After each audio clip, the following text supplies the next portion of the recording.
dos santos lá no fogo, né? O pastor ficou magoado, né? Meus queridos, bom dia, que a graça e a paz do Senhor Jesus seja conosco, amém? Pode pôr aí, meu irmão.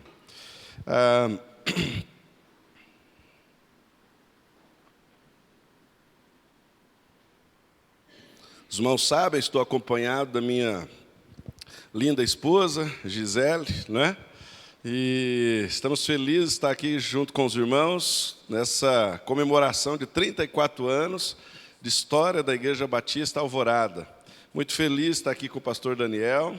O pastor Daniel é uma pessoa que nós temos muito carinho, muito respeito. E ontem eu fiquei muito contente mesmo, né? Uma alegria sincera de ter visto aqui a igreja cheia, os irmãos aí tão mobilizados, né? Uma igreja tão ativa, irmãos, isso é tão bonito, né? É muito bom, fico muito feliz. Viu o coral, né? Quantas vozes no coral, né? Os irmãos do teatro, né?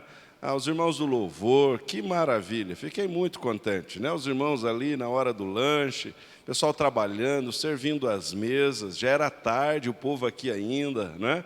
Muito bom, muito o capricho dos irmãos, né? Um espaço interno aqui do templo tão bem arrumadinho, né? A parte ali de tecnologia, de som, tudo bem organizado. Então os irmãos estão de parabéns, tá? A gente fica muito contente quando a gente vai numa igreja e vê as coisas tão bem organizadas. O contrário disso também é verdade. Às vezes a gente vai em algumas igrejas e a gente encontra tudo tão desorganizado, as coisas tratadas com desmazelo, e isso não conspira a favor do nosso testemunho, porque o nosso Deus é belo, não é verdade?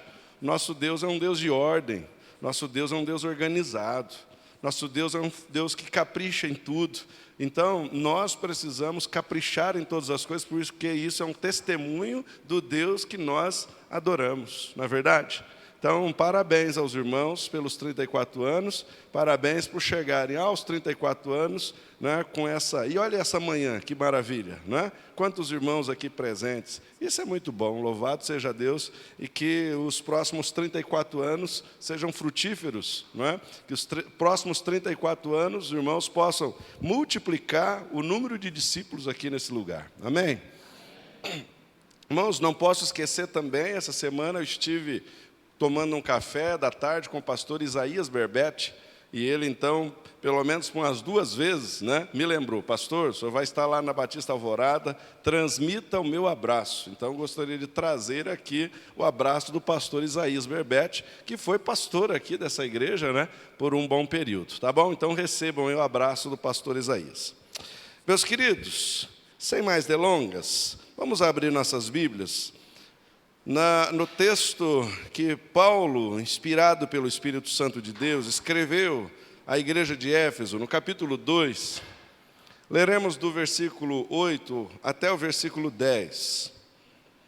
Mas eu quero dar destaque para o versículo 10. E nessa manhã eu quero trabalhar com vocês o tema: você é singular. Você é singular. Beleza, está funcionando direitinho, tá? Obrigado, irmão, aí da parte de tecnologia e projeção, né? Que nos auxiliou aí para deixar tudo direitinho para a gente trabalhar. Amém, irmãos? Efésios 2, 8 a 10 diz assim: pois vocês são salvos pela graça, por meio da fé. Isto não vem de vocês, é dom de Deus, não por obras, para que ninguém se glorie. Vamos ler todos juntos, versículo 10? Porque somos criação de Deus, realizado em Cristo Jesus, para fazermos boas obras, as quais Deus preparou antes para nós as praticarmos. Pai, nessa manhã, nós pedimos que o Teu Espírito Santo, mais uma vez, nos conduza. Estamos diante da Tua palavra, e quando agora vamos meditar sobre princípios espirituais, pedimos que o Senhor aplique essa palavra ao nosso coração, que o Senhor aplique, Senhor, a Tua palavra ao coração de cada amado Seu que está aqui nesta manhã. Oh Deus, esteja aqui conosco, vai ministrando, falando, que entre a minha voz, os meus irmãos consigam discernir a tua voz, que entre as minhas palavras, meus irmãos consigam entender as tuas palavras. Ah, Pai amado, aquilo que o Senhor colocou no meu coração, dá-me agora, Senhor, mais uma vez, a capacidade de transmitir aos meus irmãos, de maneira que, ao final desta palavra, ó Deus, tudo esteja claro, e que seja, Senhor, o instrumento Teu para a edificação e fortalecimento desta igreja. Em nome de Jesus, amém e amém. Meus queridos, olhando para o versículo 10, quando então a Bíblia diz que nós somos criação de Deus realizada em Cristo Jesus, eu dou destaque à palavra criação. Você sabe que o Novo Testamento foi escrito na língua grega, e a palavra criação, que é traduzida para o português como criação, é a palavra grega poemia, que também serve para traduzir a palavra poema. Então, imaginemos aqui que o texto bíblico poderia ser traduzido literalmente, dizendo da seguinte forma: porque somos poema de Deus realizado em Cristo Jesus para fazermos boas obras. Então, é curioso imaginarmos que quando Deus nos criou tal qual um artista, um escritor, desenvolve e cria um poema. E para ilustrar isso, então, eu imaginei o poema do Carlos Drummond de Andrade, o poema Máquina do Mundo, que é considerado a maior obra no gênero de poemas da língua portuguesa, da literatura brasileira do século XX. E aí, então, eu fiz lá meus cálculos, esse poema tem 500 palavras e 96 versos. Então, imagine vocês, você sabe que para o escritor a palavra é uma matéria-prima muito importante e que ele não vai usá-la despretensiosamente. Um escritor, quando vai escrever um poema, ele precisa criteriosamente escolher as palavras certas, porque elas precisam obedecer uma rima, elas precisam se encaixar dentro de uma métrica, as palavras precisam estar bem adequadas para obedecer a um ritmo. Então, cada palavra que o escritor escolhe para colocar num poema, ela é especialmente escolhida, ela não está ali sem propósito, ela sempre está ali com uma intenção. Uma vírgula que seja, ele coloca ali com um propósito. Então, as 500 palavras desse poema foram devidamente escritas pelo Carlos Drummond de Andrade. Agora imagine, voltando para o texto bíblico, quando diz que eu e você somos um poema de Deus realizado em Cristo Jesus. Você, como um poema de Deus, tudo que há em você não foi colocado em você de forma desdenhosa, de forma sem propósito, sem intenção. Não, Deus escreveu você tal qual um poeta escreve o seu poema. E tudo que está em você foi devidamente pensado e planejado. Vamos pensar numa outra obra de arte, porque a palavra que Paulo usa no texto de Efésios 2:10, porque somos criação de Deus realizada em Cristo Jesus, a palavra poemia não somente se aplica a um poema, mas também os gregos usavam essa palavra para se referir a uma obra-prima, uma obra de arte. Então vamos pensar numa outra obra de arte. Eu peguei aqui, por exemplo, a pintura, a Mona Lisa, que foi pintada pelo Leonardo da Vinci, pintor italiano, e eu nunca fui em Paris. A Mona Lisa está exposta lá no Louvre, né? E aí, amigos que foram lá disseram que ficaram frustrados, porque aqui no Brasil a gente vê os quadros de Mona Lisa desse tamanho, né? E diz que o quadro de Mona Lisa é desse tamanhozinho assim, ó, desse tamanhozinho, não é? Mona Lisa é a obra de arte mais estimada no mundo, e o preço dela hoje está avaliado em aproximadamente 790 milhões de dólares. Então imagina, tá? Agora olha que interessante, o Leonardo da Vinci, quando pintou Mona Lisa, ele levou 4 anos do início à conclusão dessa obra. Certamente que ele não ficou 4 anos, todos os dias, aplicado a pintar Mona Lisa. Mas ele levou 4 anos porque essa obra, ele pensava em cada traço, em cada rabisco, em cada tom, em cada cor. Então imagine vocês que ao longo de 4 anos, às vezes o Leonardo da Vinci, olhando para essa obra, pensava, aqui eu poderia colocar essa coloração, aqui eu poderia fazer esse rabisco. 4 anos. Então, nenhum traço dessa obra é feito sem que houvesse por trás um pensamento, um propósito, uma intenção. Nenhum rabisco aqui aconteceu assim como esses artistas modernos, né? Que o pessoal fala assim, obra artística moderna. O sujeito enfia a mão numa tinta e joga na parede. Aí fica aquele lambuzado e fala, isso aqui é obra moderna. É obra moderna, que é uma bagunça, né? Que não tem significado nenhum. E não precisa ser nenhum perito para jogar tinta num quadro e falar, isso aqui é obra. Não, isso aqui é obra, né? Então, agora imagine você. Você é uma obra de arte de Deus. Você é uma obra-prima de Deus. Quando Deus pintou você, cada rabisco, cada traço, cada contorno foi planejado, foi pensado. Não aconteceu de forma sem intenção, sem propósito.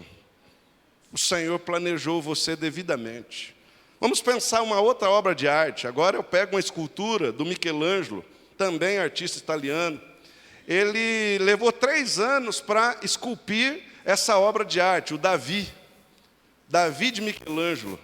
Eu aqui fiz um close de algumas partes. Imagine vocês, um homem pegar uma pedra bruta, e olha só, isso aqui é uma mão, parece a foto de uma mão de verdade, mas olha só o que ele faz. Até as veias, a anatomia tão perfeita. Isso aqui, gente, esculpido em pedra. Olha os olhos do Davi, o cabelo, olha o nariz, olha a perfeição. Imagine que isso aqui foi esculpida por Michelangelo numa pedra. Olha o pé. Então imaginem, 3 anos. 3 anos. Cada batidinha de martelo, cada parte foi devidamente pensado, milimetricamente, de maneira cuidadosa, esculpindo. Quando o texto diz que somos criação de Deus, realizado em Cristo Jesus, é isso que o texto quer dizer. Você é uma obra-prima de Deus. E o que há em comum entre o poema do Carlos Drummond, a pintura do Leonardo da Vinci e a escultura do Michelangelo? O que é em comum é que não existem 2 poemas, Máquina do Mundo, do Carlos Drummond de Andrade. Só existe um poema. Não existem 2 Mona Lisas. Existe apenas uma Mona Lisa. Não existem 2 esculturas do Davi de Michelangelo. Existe apenas um. Por quê? Porque cada obra de arte, cada obra-prima, elas são singulares. Portanto, pensando em você como uma obra-prima de Deus, nós podemos afirmar de forma convicta de que você é singular. Você é singular. Não existe uma réplica do Daniel Falcão. Não existe uma réplica do pastor Daniel Torga. Graças a Deus. Não é? Não existe uma réplica do Paulo Abner. Por quê? Porque cada um de nós foi feito de maneira singular. E Deus deixou no nosso corpo sinais dessa singularidade, testemunhos dessa singularidade. O ano passado, a população global chegou a 8 bilhões de habitantes. 8 bilhões de habitantes. E você sabe que a nossa digital, né, e os bancos usam, então, a identificação biométrica, né, para você acessar a sua conta. Sabe por quê? Porque não existem 2 digitais iguais. 8 bilhões de habitantes, e no dedão existem 8 bilhões de digitais diferentes. Agora multiplique isso por 10, porque nós temos 10 dedos. Alguns têm 9, né? Você já pensou em alguém, né? Alguns têm 9, mas vamos considerar que todo mundo tem 10. Então, 10 vezes 8 bilhões são quanto? 80 bilhões. Não existem dos 10 dedos nenhuma digital que se repete. Ou seja, em 80 bilhões de digitais, nenhuma é igual à outra. Deus fez isso para que eu e você tivéssemos, na nossa própria anatomia, o testemunho de que nós somos singulares. Você é singular. Aí, pastor Daniel, vou fazer igual o pessoal faz em algumas igrejas, né? Fala aí para o seu irmão. É chato esse negócio, né? Mas eu vou brincar com você agora. Fala para o seu irmão assim, você é singular. Fala aí para o seu irmão, você é singular. Deus te fez singular. Você é singular, meu irmão. Amém? Mas aí a gente pensa, poxa, eu sou singular, graças a Deus. Mas isso não é simplesmente para o seu envaidecimento. Isso não é simplesmente para você bater no peito e dizer, oba, tá vendo, eu sou singular. Não, Deus fez isso com um propósito. E qual é o propósito? Efésios 2:10 diz que nós somos criação de Deus, realizada em Cristo Jesus, para que praticássemos boas obras. Você é singular com um propósito. Qual o propósito? O propósito é que você sirva a este mundo, sirva a sua igreja, que você pratique boas obras. E o que tem a ver a sua singularidade? O que tem a ver é que cada um de nós recebemos, da parte de Deus, recursos que nos são próprios para servir. E aí, irmãos, eu estava numa madrugada pensando sobre esses recursos que Deus nos dá. E aí eu pensei num acróstico da palavra singular. Acróstico, aqui eu faço um recurso da literatura. O acróstico é quando você pode pegar uma palavra, como eu fiz aqui, a palavra singular, e a partir de cada letra eu estabeleço um aspecto da nossa singularidade. Então, singular, nós temos aqui 8 aspectos da sua singularidade. Você consegue dizer junto comigo? Primeiro, sabedoria adquirida. Segundo, inteligência natural. Terceiro, natureza emocional. Quarto, gostos do coração. Quinto, unção espiritual. Sexto, lugar de atuação. Sétimo, área profissional. E oitavo, recursos materiais. Olha que interessante. Pastor Rick Warren, no seu livro Uma Vida com Propósito, escreveu o seguinte: Deus projetou cada um de nós de modo que não houvesse réplica em todo mundo. Ninguém tem exatamente a mesma composição de fatores que o tornam exclusivo. E isso significa que ninguém mais na terra será capaz de desempenhar o papel que Deus planejou para você. Se você não fizer sua contribuição individual para o corpo de Cristo, ele não será feito. Eu acredito nisso. Você tem uma contribuição especial a ser dado para este mundo, para esta igreja.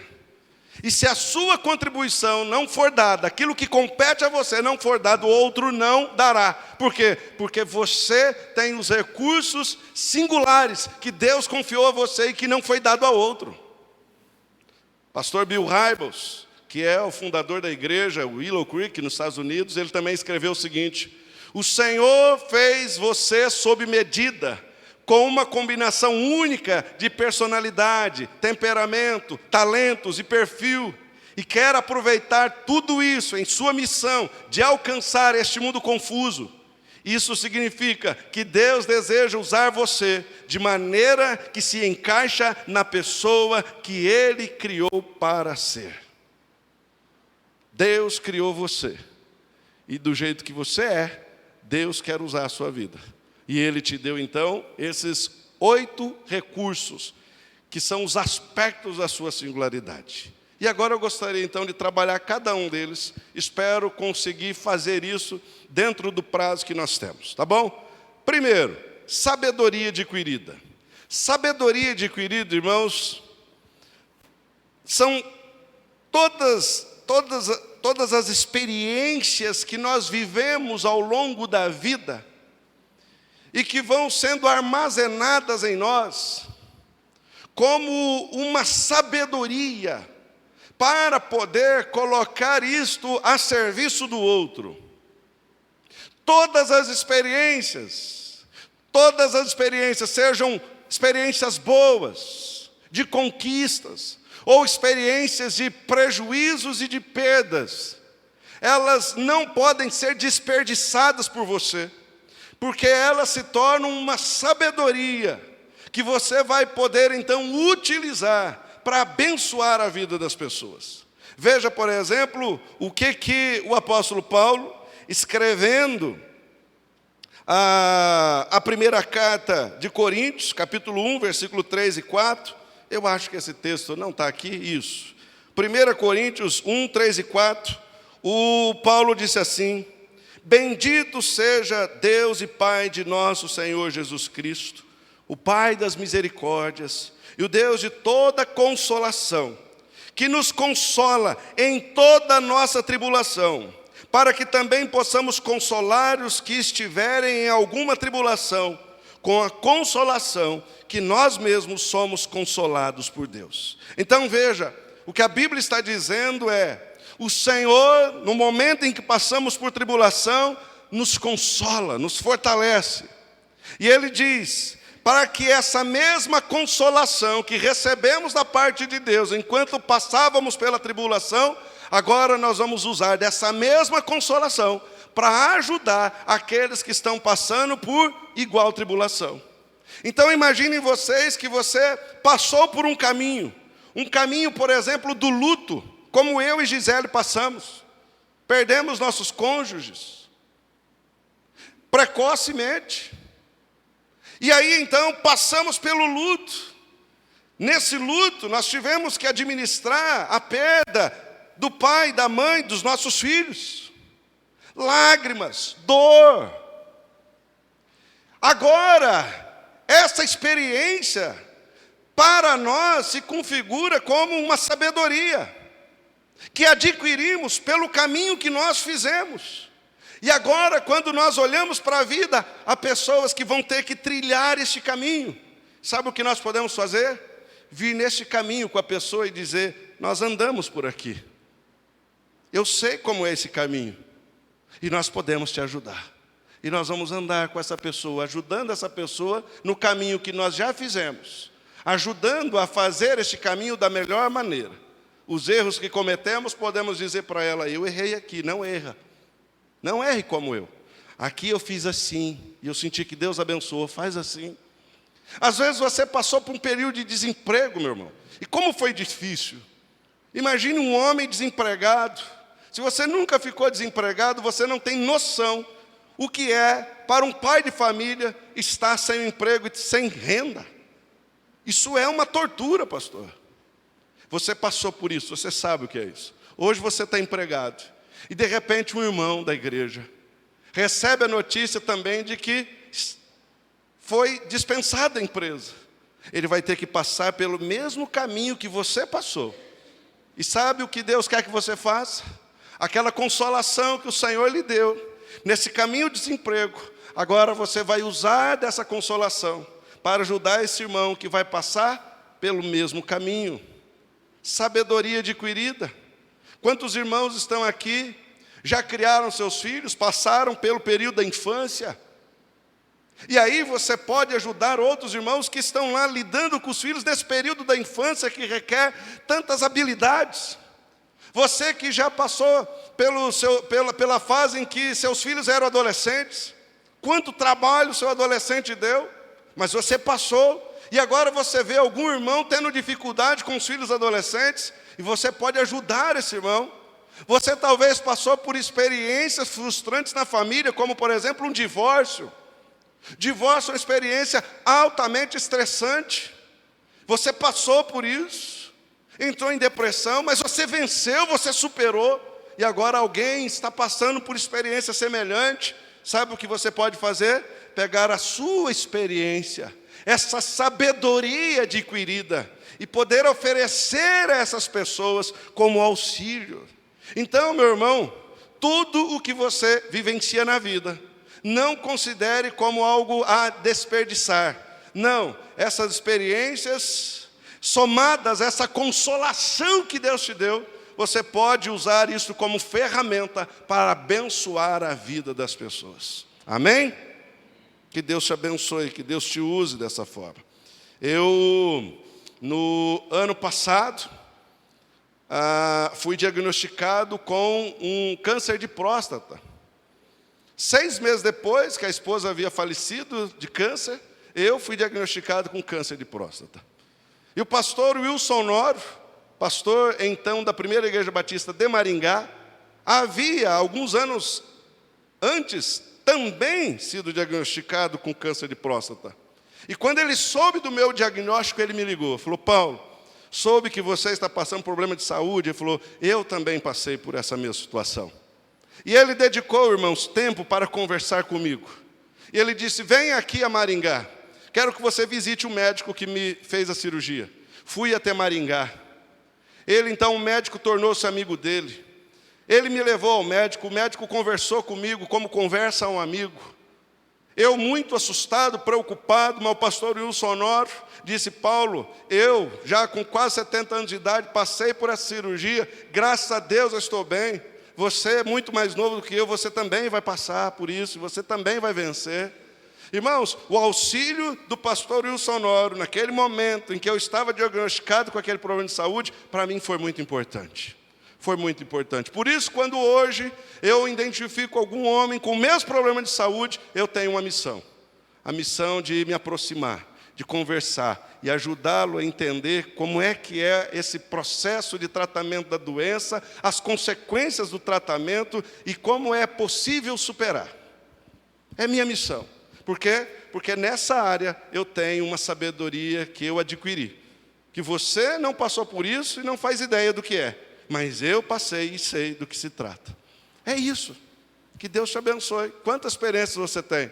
Use isso para a glória de Deus. Use isso para abençoar a vida das pessoas. Amém? Segundo aspecto da sua singularidade é a inteligência natural. Inteligência natural. Irmãos, não existem pessoas que não são dotadas de inteligência. Todos nós temos uma inteligência, ao menos uma. E aqui eu quero fazer uso de uma teoria desenvolvida por esse psicólogo aqui, o Howard Gardner, que é um professor de psicologia da Universidade de Harvard, nos Estados Unidos. Ele então desenvolveu, e se você trabalha na área da educação, você já entrou em contato com esse conceito das múltiplas inteligências. E ele então vai desenvolver nessa teoria a tese de que existem 8 tipos de inteligências. Nós não temos todas elas, mas alguma delas nós temos. Então, por exemplo, normalmente as pessoas acham que pessoa inteligente é alguém que tem domínio da inteligência de lógica. Ou seja, a pessoa que tem habilidade com matemática, física, pessoa inteligente.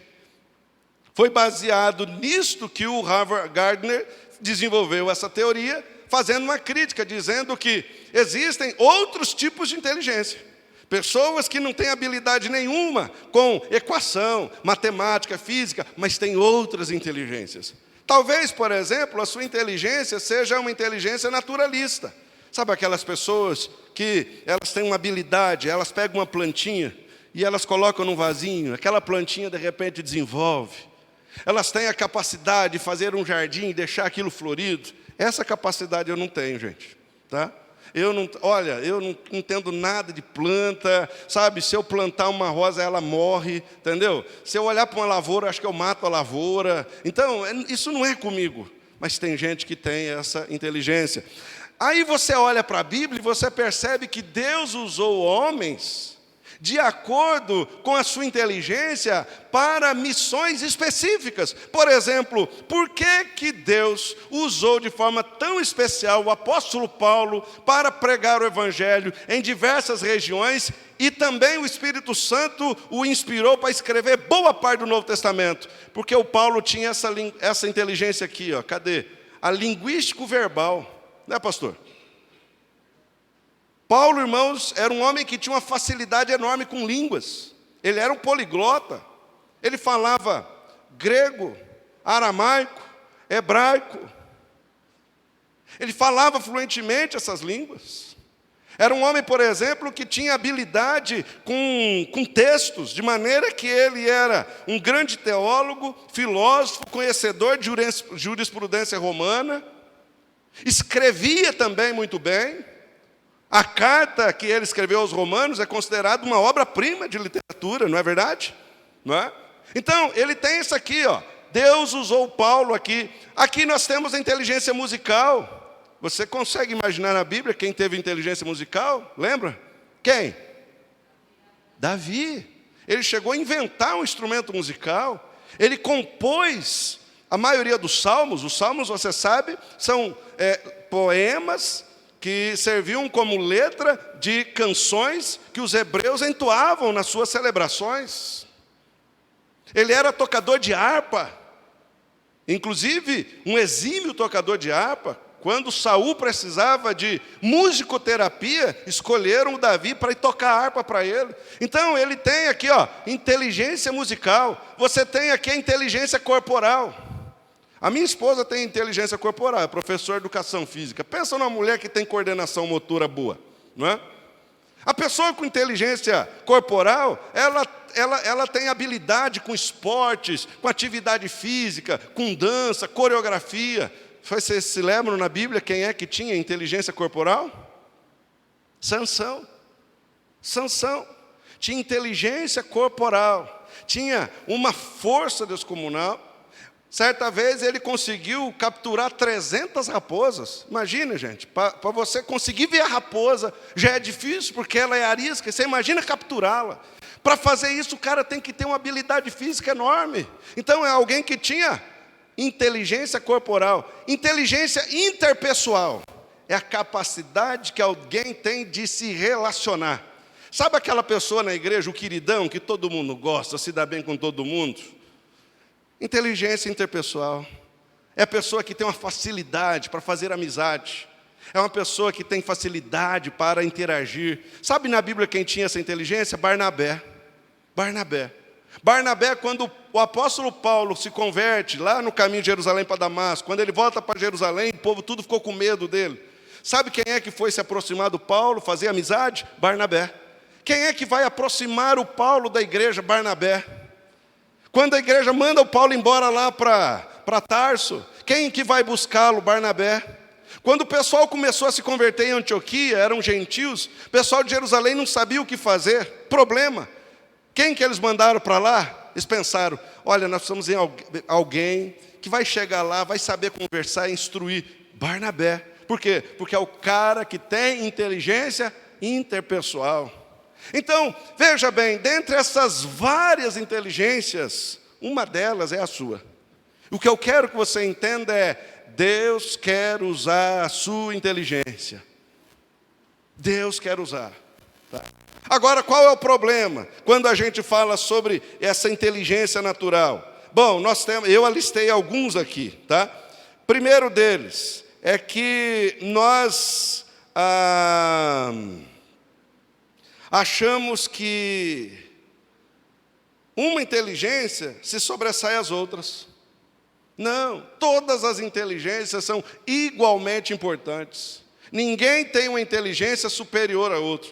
Algumas inteligências na nossa sociedade dão mais dinheiro, só isso. Mas espiritualmente, todas as inteligências são igualmente importantes. Outra consideração que eu faço é que a gente precisa superar a ideia de que a nossa inteligência, para glorificar a Deus, precisa ser aplicada no serviço religioso. Ou seja, a sua inteligência para glorificar a Deus não necessariamente tem que ser aplicada na igreja. Sua inteligência pode ser aplicada na sociedade. Sua inteligência pode ser aplicada lá no seu trabalho, para resolver um problema do bairro. E quando você faz isso, você glorifica a Deus, porque você é um representante do reino de Deus.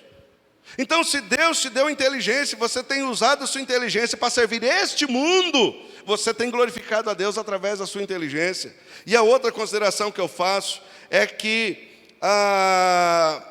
nós temos que superar a ideia de que na estrutura eclesiástica, dentro desse contexto religioso, nós temos que superar a ideia de que algumas inteligências são mais espirituais que outras.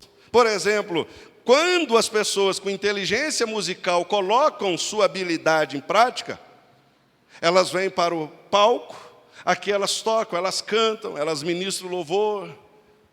Mas e aquele irmão que tem habilidade naturalista, que cuida do jardim da igreja? A gente acha que espiritual é o que é feito aqui, mas o irmão que cuida do jardim, aquilo não é espiritual. O que nós vamos entender é que o serviço que é feito aqui, com a inteligência que é dada a esses amados, e a inteligência que é feita na cozinha, são para Deus igualmente importantes. Então não existe hierarquia de valor espiritual às inteligências que são colocadas em prática. Não, todas são igualmente importantes. A diferença é que umas aparecem mais que outras, mas todas, num conjunto, formam uma obra que Deus vai usar para abençoar múltiplas pessoas. Você é inteligente, meu irmão. Qual é a sua inteligência? Deixa Deus te usar nessa inteligência que você tem. Amém? Outro aspecto da sua singularidade é a sua natureza emocional. Natureza emocional, aqui eu me refiro a um conjunto de fatores que formam o seu ser, a sua personalidade, os traços da sua personalidade, o seu temperamento, os traços do seu caráter. Então, esse conjunto é o que nós aqui chamamos de natureza emocional. Natureza emocional. E aí, então, eu busco uma palavra do pastor Joel Kominski, que é um dos grandes expoentes do ministério de pequenos grupos ou células no mundo. E ele fez, então, uma pesquisa muito interessante, usando critérios científicos para concluir qual era o perfil de líder que mais seria capaz de ser bem-sucedido na liderança de pequenos grupos. Ele queria identificar isso. E ele fez, então, formulou um questionário, enviou para as igrejas que tinham os trabalhos de células ao redor do mundo, que eram mais bem-sucedidos, e cada um desses líderes preencheu esse questionário. E ele então chegou à seguinte conclusão. Ele disse o seguinte: você pode ser bem-sucedido assim como você é. Deus o fez especial. Ninguém pode fazê-lo como você o faz. Deus usa os extremamente dinâmicos, os tímidos, os descontraídos, os ansiosos e todos os outros tipos de personalidade. Seja você mesmo. Não é uma questão de quem você é, mas o que você faz. Ele chegou à conclusão, pastor, de que o sucesso de um líder na igreja não tinha nada a ver com sua personalidade, sua natureza emocional. Pessoas tímidas, quanto pessoas extrovertidas, poderiam ser igualmente bem-sucedidas no seu trabalho. Pessoas que eram muito falantes, ou pessoas que eram muito quietas, ambas tinham igual potencial para realizarem um ministério ou liderar alguma coisa na igreja e terem resultados auspiciosos. Ou seja, a conclusão é: o tipo de personalidade da pessoa não vai determinar se ele será bem-sucedido ou não. Então, não tem a ver com quem você é, tem a ver com o que você faz. Portanto, meu irmão, o seu jeitão de ser, isso não pode servir de limitação para aquilo que Deus quer fazer através da sua vida. Faleceu há alguns anos, recentemente, pastor da Igreja do Evangelho Pleno de Seul, Paul Yang-Shu, agora eu nunca me lembro, ele mudou o nome, era Paul Yang-Shu, mudou para David Yang-Shu, é isso? É por aí, né? Mas você já deve ter ouvido falar dele. Pastor, eu vou chamá-lo aqui de David Yang-Shu. Pastor David Yang-Shu, pastor sul-coreano, a igreja que ele fundou em Seul, maior igreja evangélica do mundo. Quando ele começa o seu ministério, ele era muito empolgado com os missionários americanos que iam até a Coreia. E ele, por ter domínio do inglês, servia como tradutor desses pregadores. E ele teve contato nessa época com um evangelista, na época, muito famoso, que era o Billy Graham. E o Billy Graham pregava de forma assim, entusiasta, dando brados, pregando de forma entusiasta. E o David Yang-Shu, então, fã do Billy Graham, quando começa o seu ministério, ele começa então a querer fazer as suas pregações igualzinho o Billy Graham. Ele repetia os sermões do Billy Graham. Ele queria ter a mesma performance do Billy Graham. Mas as coisas não davam resultado como davam no ministério do Billy Graham. E ele então, um dia frustrado, disse que orando a Deus, ele escreve isso num livro, ele orava a Deus e dizia assim: Senhor, por que eu não consigo pregar como Billy Graham? Por que eu não consigo ministrar a palavra como Billy Graham, Senhor? E aí então ele ouviu como que algo lógico, né? Deus dizendo para o coração dele assim: porque você não é o Billy Graham. Você não prega igual o Billy Graham simplesmente porque você não é o Billy Graham. Você é o David Yang-Shu. E ele entendeu aquilo. E ele então abandona a ideia de querer ser igual ao Billy Graham, de pregar igual ao Billy Graham, e começa a pregar do jeito dele, com o jeitão dele, com a personalidade dele. E a partir daí ele diz, o ministério dele começa a prosperar. O ministério dele começa a se desenvolver. Meu irmão, pare de querer ser quem você não é. Pare de querer ser aquilo que Deus não fez você para ser. Seja você mesmo. Não é uma questão do que você é a questão do que você faz. Assuma seu jeito de ser. Faça como você entende que deve ser feito. E Deus vai te prosperar nisso. Sua natureza emocional, não importando qual ela seja, ela é um traço da sua singularidade. E Deus quer usar você desse jeito. Amém? Essa palavra é muito especial para as pessoas muito tímidas, que normalmente limitam o que Deus pode fazer através da vida delas por causa da sua timidez. Meu irmão, você talvez estranhe dizer, mas eu sou uma pessoa tímida. Mas pastor, eu falei, sou. Imagine quando eu era menino, tímido. Então imagine quando Deus vem e diz assim, prega uma palavra aí para esse pessoal. Eu era jovem, a primeira vez que eu preguei, eu não fui escalado para pregar. Deus colocou uma palavra no meu coração, porque através da leitura da Bíblia, Deus falava comigo, eu crescendo espiritualmente, eu queria que os meus irmãos entendessem a importância da Bíblia para o crescimento espiritual. E eu preparei uma mensagem. E lá na minha casa, eu estudei essa mensagem, preparei essa mensagem, elaborei a mensagem, e eu cronometrava a mensagem. Aí, cronometrando em casa, a mensagem dava 30 minutos, pastor. Aí eu cheguei para a líder de jovens da minha igreja, que era inclusive minha prima, então não era difícil convencer, ele falou, eu quero pregar no culto jovem. Ela falou assim, tudo bem, e me escalou para tal dia. Aí eu fui animado, irmãos, para pregar, primeira vez, nunca tinha pregado na vida. Irmãos, hoje eu estou aqui, eu quero pregar sobre a importância da palavra de Deus para o nosso crescimento espiritual. Em casa a mensagem dava 30 minutos, de repente, mas quando deu 8 minutos, tinha acabado o sermão. E eu desci dali, terminei com 8 minutos, não enrolei não, entreguei a palavra, desci dali. Você pensa que eu desci frustrado? Eu desci dali com vontade de pregar de novo. Tímido, pensa num moleque tímido. Deus usa pessoas do jeito que é, sua natureza emocional. Deus te fez assim, e Deus quer te usar dessa maneira. Amém? Outro traço da sua singularidade são os gostos do coração. Os gostos do coração. Sabe, é muito interessante a gente pensar que aquilo que está no nosso coração é um sinal de onde e como Deus quer nos usar.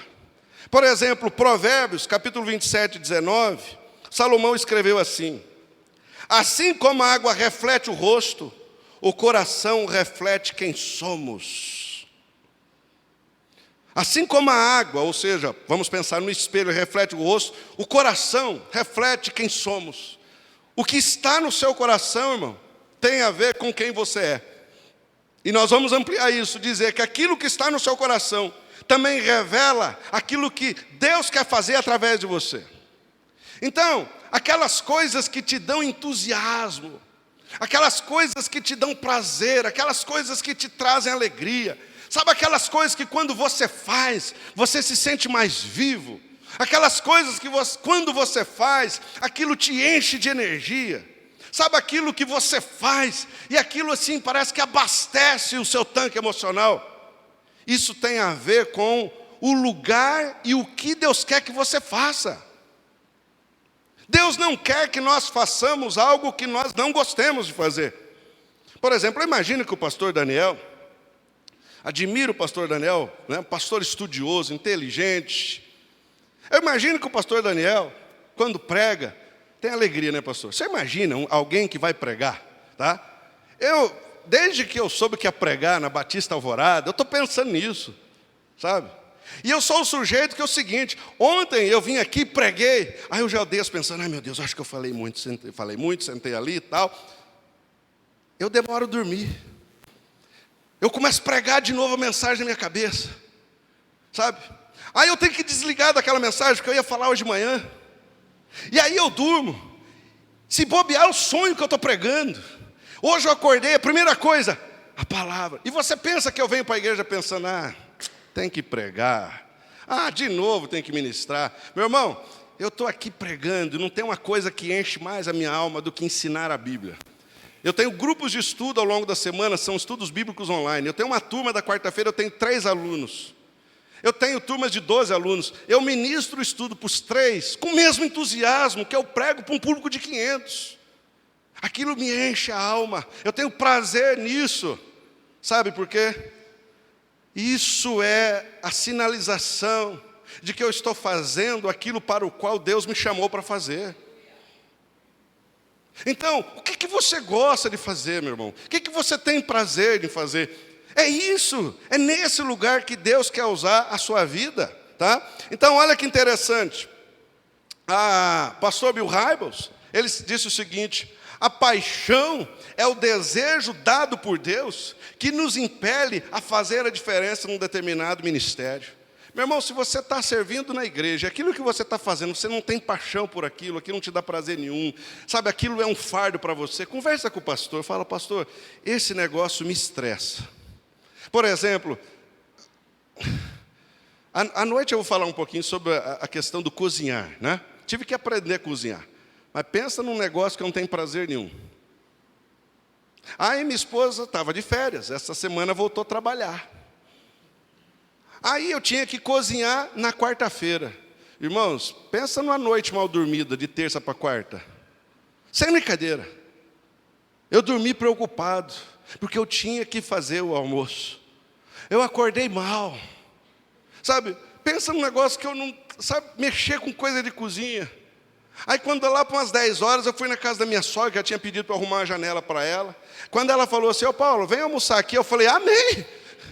Amém, é para agora. Gente, aí meu dia começou, aí tudo mudou. Quando eu vi que eu não ia precisar mais mexer com panela, mexer com almoço, porque não é um negócio que Deus me chamou, é mexer com panela, mexer com cozinha. Porque isso me estressa, isso me esgota. Eu não tenho prazer nisso. Mas se você me pedir para lavar a louça, pensa num homem que briga para lavar a louça. Entendeu? Então assim, meu irmão, faz aquilo que você tem prazer. Aquilo que te dá entusiasmo. Mas veja bem, quando a gente fala sobre o que te dá prazer, ou seja, o gosto do coração, não é só algo que te entusiasma, mas é também algo que te inquieta, tá? Aí, o Peter Scazzero escreveu um livro Saúde Emocional, espiritualidade emocionalmente saudável, e nesse livro ele escreve o seguinte, olha que interessante: Não somos chamados por Deus para morrermos para as partes boas de quem somos. Deus nunca nos pediu que morrêssemos para os desejos saudáveis e prazeres da vida. Deus planta desejos no nosso coração para serem irrigados e nutridos. Quase sempre esses desejos e paixões são convites de Deus, dons dele. Lindo, né? Esses desejos, as paixões, quase sempre são convites de Deus para você se envolver em alguma área. E aqui que eu digo, não é só uma paixão, talvez uma inquietação. O que te inquieta, por exemplo, na sociedade? Ah, pastor, o que me inquieta é ver, por exemplo, pessoas que estão desempregadas. E o que você pensa sobre isso? Ah, eu penso em criar um projeto para poder ajudar essas pessoas a conseguir emprego. Amém. Por que você não começa isso então? Tinha um casal em Rolim de Moura, eu ministrei esse estudo. Terminando, eles vieram falar comigo assim: pastor, sabe o que inquieta a gente? É ver cachorro assim na rua, aquilo. A gente não consegue ir para casa ficar em paz, a gente tem que voltar e pegar aquele cachorro e cuidar. E nós temos 6 cachorros em casa. Nossos familiares nos criticam, dizendo que a gente gasta dinheiro com animal, por que a gente estava gastando com gente?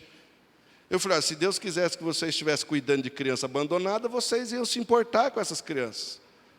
Mas a paixão de vocês é com esses animais? Eles também foram criados por Deus. Encare isso como um ministério. Já pararam para pensar nisso? Será, pastor? Por que não?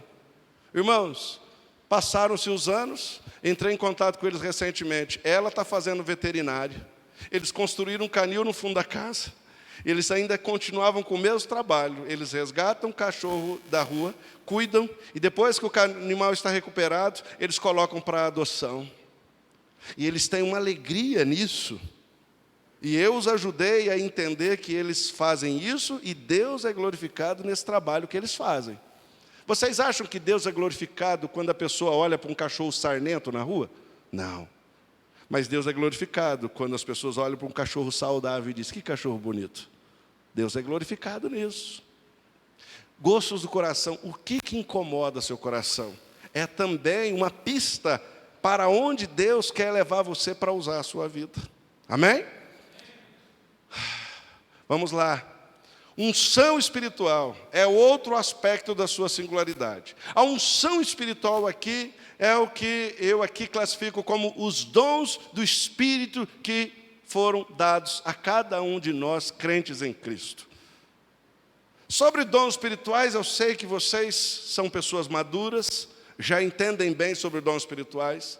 Só queria aqui fazer algumas considerações, porque às vezes nós nos perdemos um pouquinho dentro desse tema. Então, primeiro, o que nós precisamos fazer para a gente descobrir o nosso dom espiritual? Tá? Primeira coisa, coloque à disposição para ajudar naquilo em que for necessário. Pastor, eu me converti, ouvi falar desse negócio que o Espírito Santo me deu um dom espiritual, mas eu não sei qual é o meu dom.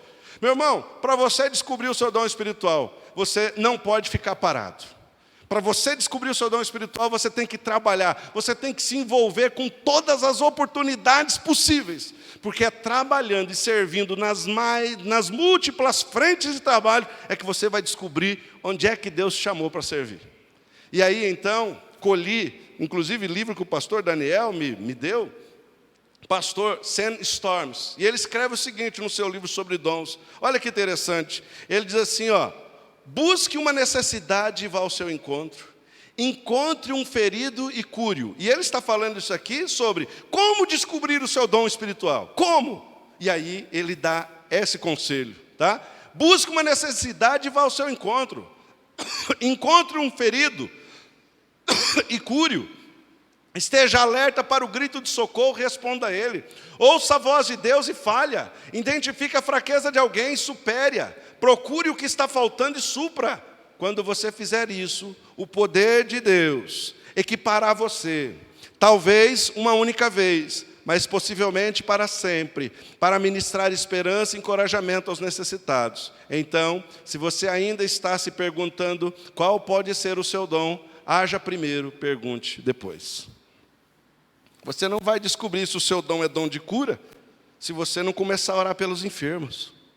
Não é verdade? Você não vai descobrir se o seu dom é o dom de ensino se você não começar a ensinar. Você não vai descobrir se o seu dom é o dom de serviço se você não começar a servir. Você não vai descobrir se o seu dom é o dom da intercessão se você não começar a interceder pelas pessoas. E aí vem a segunda dica. Fique atento ao seu coração. Porque de repente, quando você entra no hospital para orar por enfermos, você ora por aquelas pessoas e quando você sai dali, você sai revigorado, você sai cheio do Espírito Santo e fica com a vontade de voltar lá novamente. Opa, talvez aí está o seu dom. Orar pelas pessoas enfermas, socorrer os aflitos. Aí está seu dom. Então, atente para o que seu coração está dizendo. A terceira coisa que você tem que fazer para identificar o seu dom, além de você procurar as múltiplas maneiras de servir, estar atento ao seu coração, você também precisa esperar a confirmação do corpo de Cristo.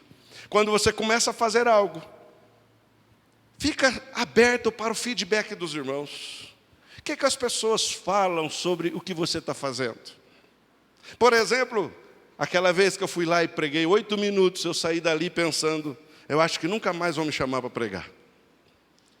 Passados uns dias, o meu pastor veio e falou assim, Paulo, você podia ministrar na escola bíblica, né? Eu falei, meu pastor me chamou para pregar? Daqui a pouco o líder de jovens veio e falou assim, Paulo, você quer pregar de novo? Opa, quero, lógico que eu quero. E eu comecei a pregar, pregando, antes de ir para o seminário. Meu pastor me colocava para pregar domingo à noite, eu pregava quase todo sábado, a igreja tinha um programa de rádio, o pastor me colocava para pregar no programa de rádio, e as pessoas então de certa forma estavam dizendo assim, você está no caminho certo. Agora eu conheço gente que gosta de pregar, mas ninguém gosta de ouvi-lo. Mas eu gosto de pregar, mas ninguém gosta de ouvir, meu irmão. Vai fazer outra coisa. Você não pode fazer algo que a igreja não se sinta abençoada. Você precisa saber se as pessoas estão sendo edificadas pelo seu serviço. Se as pessoas não se sentem edificadas pelo seu serviço, não é porque você é ruim, não é isso. É porque você está servindo no lugar errado. Comece a fazer alguma coisa em que as pessoas reverberam algo positivo, dizendo, amém, que bom isso que você fez, me abençoou tanto. O seu dom precisa ser confirmado pela igreja.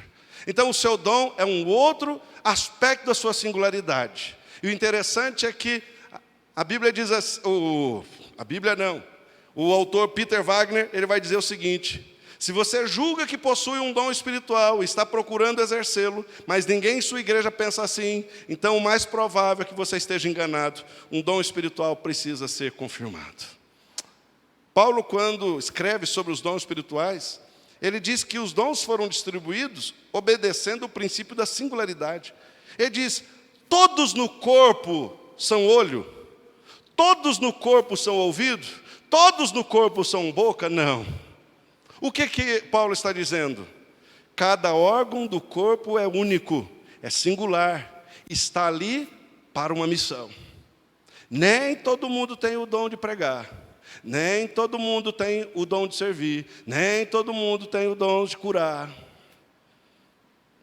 Os dons são distribuídos na igreja, obedecendo o princípio da singularidade. O outro aspecto da sua singularidade é o lugar de atuação. O lugar de atuação. Tem um livretinho escrito pelo então reverendo Caio Fábio, não é? E o título do livro é Dê fruto onde Deus te semear. Dê fruto onde Deus te semear. Meu irmão, onde você está semeado hoje? Onde você está semeado? Porque às vezes a gente fica naquela crise, onde Deus quer me usar, onde Deus quer me usar, onde Deus quer me usar? Deus quer te usar onde você está, meu irmão. Pare de perguntar onde é que Deus quer te usar. Deus quer te usar onde você está. Porque lá nessa família que você está, Deus quer te usar para abençoar essa família. Nesse bairro que você mora, Deus quer te usar para abençoar esse bairro. Nessa empresa que você trabalha, você não está lá só para ganhar dinheiro. Lá você foi plantado por Deus para gerar frutos naquela empresa. Nessa universidade que Deus permitiu você entrar, é lá que Deus quer usar você. Então, qual é o seu lugar de atuação? O seu lugar de atuação é onde Deus plantou você. Então, pare de se perguntar, onde é que Deus quer te usar? Deus quer te usar onde você está. Pastor, mas eu não estou no lugar que eu gostaria de estar. Você olha para a Bíblia e você percebe que Deus usou de forma extraordinária várias pessoas que estavam no lugar onde elas não queriam estar. Por exemplo, o José queria estar lá na prisão no Egito. Vocês acham que ele queria estar lá? Vocês acham que ele queria estar no Egito, longe do pai, longe dos irmãos? Não. Mas quem levou ele para lá? Os irmãos? Não. Quem levou para lá foi o Deus. E ele próprio vai dizer depois para os seus irmãos: olha, não foram vocês que me mandaram para cá. Foi Deus que me mandou para cuidar da minha família. Porque Deus tem um propósito. Meu irmão, às vezes você está numa empresa que você não gosta. Pode orar, pede para Deus: Senhor, me tira dessa empresa, me arruma outro emprego. Pode fazer isso. Mas enquanto Deus não tira você daí, o fato de você não querer estar nesse lugar não significa que Deus não tem um propósito para você nesse lugar. Paulo, por exemplo, vocês acham que Paulo gostaria de estar na prisão em Roma? Não gostaria. Mas quando ele escreve a carta aos Filipenses, ele diz: eu estou aqui em correntes, mas a minha prisão tem permitido que os guardas pretorianos, os altos funcionários de César, conheçam o Evangelho. O Senhor está sendo glorificado na minha prisão. Ele não queria estar na prisão, mas lá na prisão, Paulo estava dando fruto. Às vezes você está num leito de hospital, você não queria estar lá, mas hoje é onde você está, e é lá que Deus vai usar a sua vida. É lá que Deus vai usar a sua vida. Então, o seu lugar de atuação é onde Deus colocou você. Nesse lugar onde você está, é ali que Deus quer usar a sua vida. Amém, meu irmão? Seu lugar de atuação. A outra é a área profissional. A área profissional. Porque, veja bem, nós temos na igreja várias pessoas com as mais diversas formações acadêmicas e habilidades profissionais. Meus irmãos, essas habilidades, essas competências, são um aspecto muito importante da nossa singularidade, e Deus quer usar isto. Deus quer usar isso. Por exemplo, você vê na Bíblia isso acontecendo. Por exemplo, Lucas, que escreveu o Evangelho de Lucas e o livro de Atos. Lucas era um médico. Por que Deus, irmãos, chama um homem para escrever um livro que, historicamente, precisava ser bem elaborado? Porque um médico já tinha uma mente científica. É alguém que tinha capacidade de fazer uma pesquisa de campo, selecionar os fatos importantes, metodologicamente, e organizá-los de maneira que ele pudesse, então, escrever um livro que serviria de testemunho da igreja para a posteridade. Por que vocês acham que Deus usou Paulo para escrever boa parte do Novo Testamento? Ele tinha inteligência linguística, mas ele também tinha competência teológica. Um profissional da área de teologia, escolhido por Deus para fazer algo que outros não saberiam fazer. Deus usou, por exemplo, um ourives, Hurão, para fazer todo o design do templo.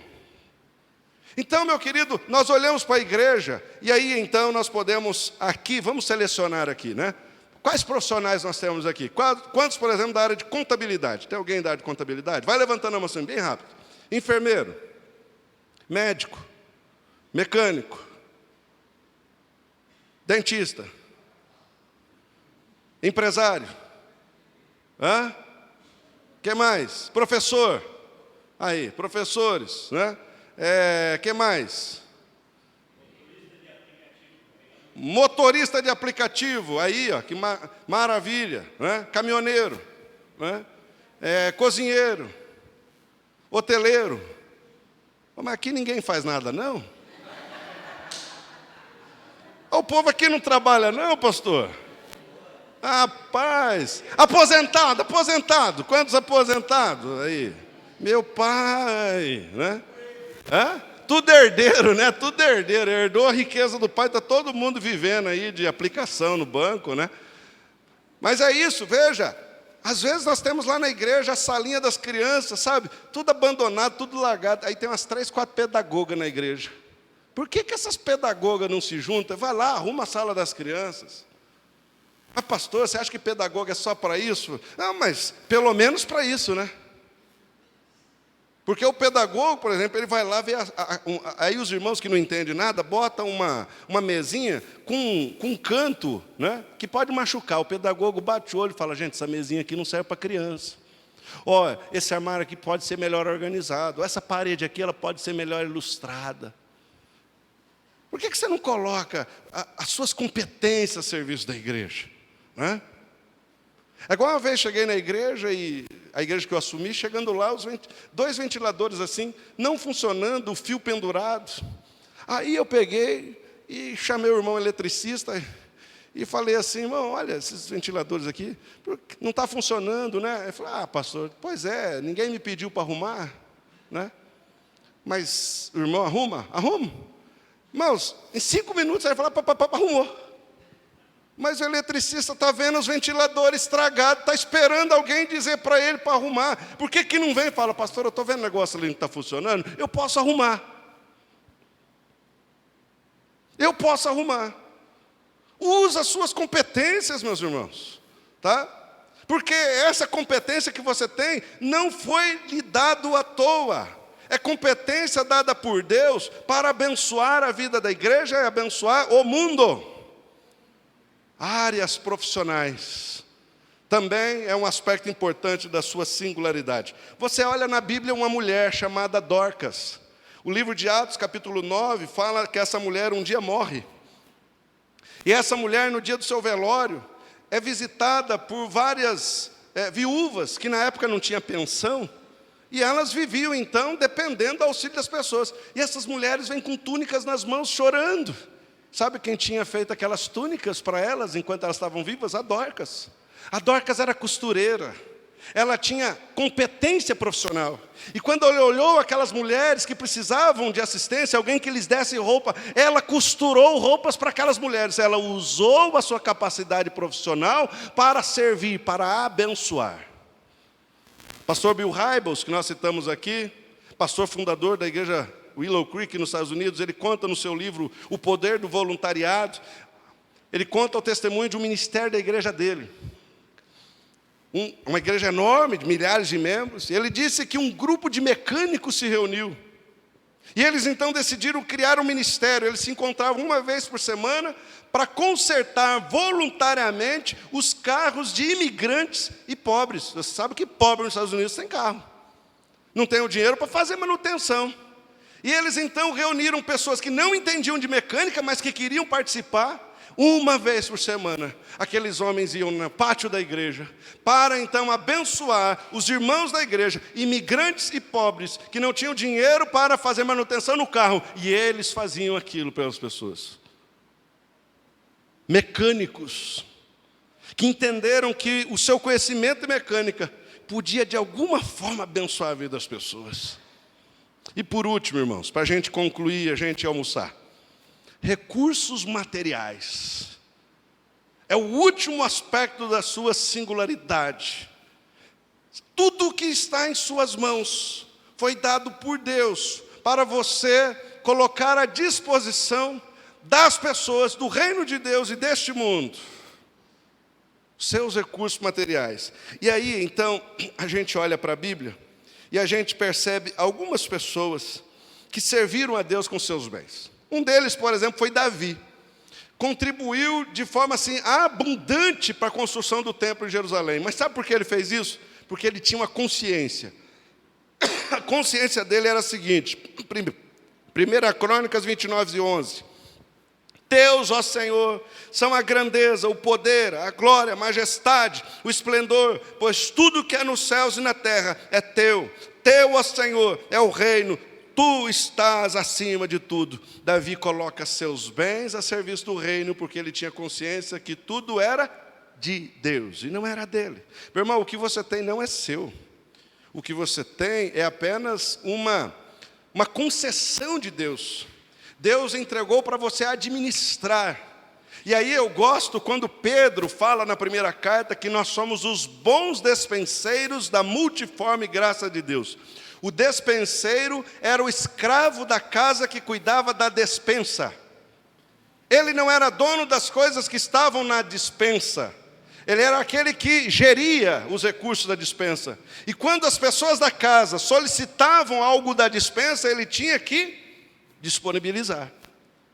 Então, quando a Bíblia diz, nós somos os bons dispenseiros da graça de Deus, nada nos pertence, somos apenas gestores, e que precisamos colocar à disposição quando for necessário.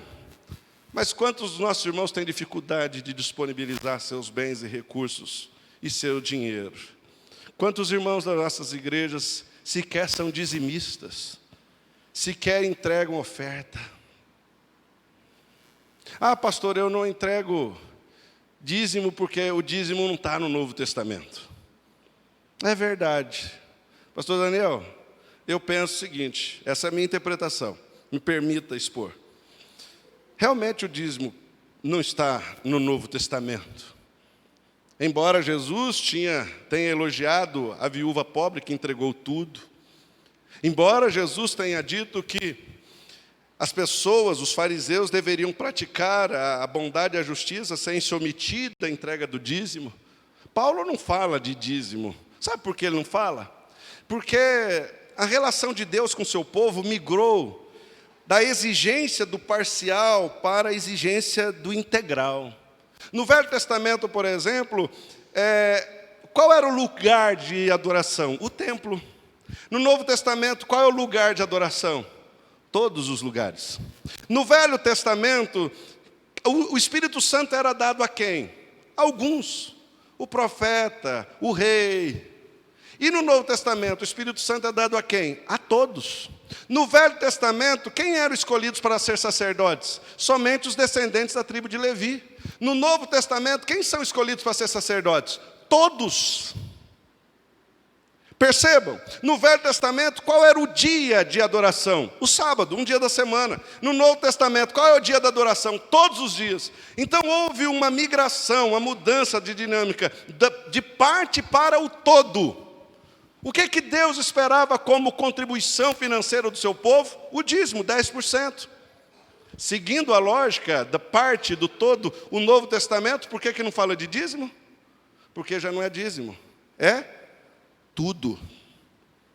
Não é 10%, é 100%. Pastor, mas eu não posso entregar 100%. Qual é o mínimo razoável? 10%. Então, meu irmão, você que defende a tese que o Novo Testamento não fala de dízimo, entregue 100%. Porque o Novo Testamento é 100%. Eu sou contra o dízimo, entrega 100% então, meu irmão. Aí você vai estar de acordo com o seu pensamento. Mas eu não posso entregar tudo. Então entrega pelo menos 10%. Entrega 10%. E Deus graciosamente deixa você com 90% para você administrar, para abençoar os outros ainda. Seus recursos materiais, seu carro, sua moto, sua casa, todos os seus bens. Precisa estar a serviço das pessoas. E a promessa do Senhor, 2 Coríntios capítulo 9, quando ele fala sobre semear pouco, semear muito, está dentro do contexto de generosidade material. Ele fala, aquele que semeia pouco, colhe pouco. Mas aquele que semeia muito, colhe muito. Seja generoso com os seus bens, e você vai ver Deus abençoando e prosperando a sua vida. Isso é promessa de Deus. Eu falo isso com absoluta convicção, porque nós somos testemunhas de como Deus abençoa irmãos que são generosos. E ele chega a dizer, então, que aquele que multiplica sementes da nossa sementeira, haverá de abençoar ainda mais para que você continue semeando. Sementeira era a bolsa do semeador. Então, quando você semeia a semente, o Senhor vai colocando mais semente para você continuar semeando. Deixa Deus te abençoar materialmente, meu irmão. Seja generoso, use os seus bens para abençoar a vida das pessoas. Amém? E assim eu encerro, vamos lá? você é singular. Vamos lembrar quais são os 8 aspectos? Você consegue lembrar? S, sabedoria adquirida. I, inteligência natural. N, natureza emocional. G, gostos do coração. U, unção espiritual. L, lugar de atuação. A, área profissional. E R, recursos materiais. Amém? Vamos ficar em pé? Essa palavra, irmãos, eu estava dizendo, nasceu numa madrugada, eu estava pensando sobre isso, e sem sono, me veio à mente esse acróstico, levantei, fui lá e escrevi. E quando eu trago essa palavra aqui para os irmãos, eu trago com muito ânimo e com a expectativa de que você faça uso daquilo que hoje Deus pode abençoar, ministrando no seu coração, para você ser bênção nessa igreja, para os próximos 34 anos. Amém? Pai, muito obrigado, Senhor, pela vida do pastor Daniel, obrigado pela vida desta amada igreja, obrigado porque o Senhor nos fez únicos, o Senhor nos fez singulares. Pai, todos os aspectos, todos os elementos que compõem a nossa singularidade, nós queremos, ó Deus, disponibilizá-las, nós queremos usá-las para a Tua glória. Por isso, ó Deus, nos capacite, Senhor, nos habilite, para que possamos, ó Deus, então, servir o máximo de pessoas possível. Senhor, abra-nos as portas, dá-nos, ó Deus, mais e mais oportunidades, e ajuda cada um desses amados irmãos meus, ó Deus, a servir, ó Deus, explorando ainda mais os aspectos da singularidade que o Senhor deu a cada um deles. Pai, é isso que nós oramos, e oramos em nome do Senhor Jesus. Amém, amém e amém. Pastor Daniel.